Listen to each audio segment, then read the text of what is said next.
पहले हमास से जंग और अब ईरान के हमले का डर। इजराइल हर तरफ से घिरता नजर आ रहा है। एक और इजराइल का एक तबका गाजा से जंग खत्म करने की बात कर रहा है, वहीं कई लोग जंग जारी रखने के पक्ष में हैं।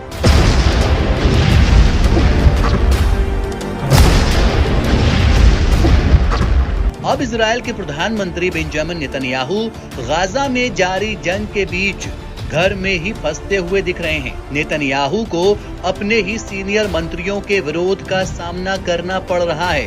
वरिष्ठ मंत्री आईडीएफ सैनिकों की वापसी के बाद गाजा पर नए सिरे से आक्रमण की मांग कर रहे हैं। हमास के साथ इजराइल के युद्ध के 6 महीने के बाद नेतन्याहू एक तरफ गाजा में मुश्किलों का सामना कर रहे हैं, तो दूसरी तरफ मंत्री और सरकारी अधिकारी उन्हें चुनौती दे रहे हैं। द सन की रिपोर्ट के मुताबिक इस मामले में नेतन्याहू को विद्रोह जैसे हालात का सामना करना पड़ रहा है। आपको बता दें कि 7 अक्टूबर को हमास के हमले में 1200 इजरायलियों की मौत के बाद से इजराइल के गाजा में हमले जारी हैं। लड़ाई के 6 महीने बाद इजरायली सैनिक दक्षिणी गाजा से वापस आ गए हैं। ये अप्रत्याशित कदम कथित तौर पर युद्ध विराम समझौते से जुड़ा है, जिसकी मांग हजारों इजरायली भी कर रहे थे। इस फैसले का इजराइल के राष्ट्रीय सुरक्षा मंत्री बेन गवीर ने ही कड़ी आलोचना की है और नेतन्याहू से राफा में नए सिरे से जमीनी हमले शुरू करने को कहा है। उन्होंने कहा कि सैनिकों की वापसी फैसले के बाद नेतन्याहू पीएम पद पर नहीं रह पाएंगे। उन्होंने आगे कहा, प्रधानमंत्री अगर हमास को हराने के लिए राफा में बड़े पैमाने पर हमले के बिना युद्ध समाप्त करने का निर्णय लेते हैं, तो उनके पास पीएम के तौर पर काम करना जारी रखने का जनादेश नहीं होगा।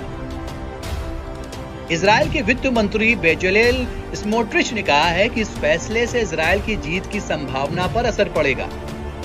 स्मोट्रिच ने कहा, अहम फैसले के लिए अधिकृत एकमात्र मंच सुरक्षा कैबिनेट है, लेकिन दुर्भाग्य से चीजें इस तरह नहीं हो रही हैं। हम देख रहे हैं कि कैबिनेट में बिना मंजूरी के फैसले लिए जा रहे हैं।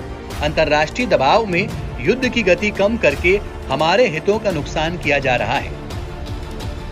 रिपोर्ट के मुताबिक बीते हफ्ते गाजा में 6 विदेशी सहायता कर्मियों और उनके फिलिस्तीनी ड्राइवर की मौत ने इजराइल के लिए चीजों को काफी बदला है। वहीं बंधकों की रिहाई के लिए भी प्रदर्शन तेज हो रहे हैं। इजरायली नागरिक अपने लोगों की रिहाई की मांग और युद्ध विराम समझौते पर पहुंचने के लिए दबाव डालने के लिए प्रदर्शन कर रहे हैं। बीते सप्ताहांत भी यरूशलेम में हजारों लोगों ने सड़कों पर उतरकर प्रदर्शन किया। इस सब के बीच इजराइल के प्रधानमंत्री बेंजामिन नेतन्याहू ने दक्षिणी गाजा के राफा शहर में हमले तेज करने की बात कही है। नेतन्याहू ने कहा था कि इजराइल रफा में जमीनी बलों को भेजेगा, क्योंकि ये हमास का आखिरी गढ़ है। नेतन्याहू ने सोमवार को एक वीडियो बयान में कहा कि जीत के लिए राफा का अभियान जरूरी है।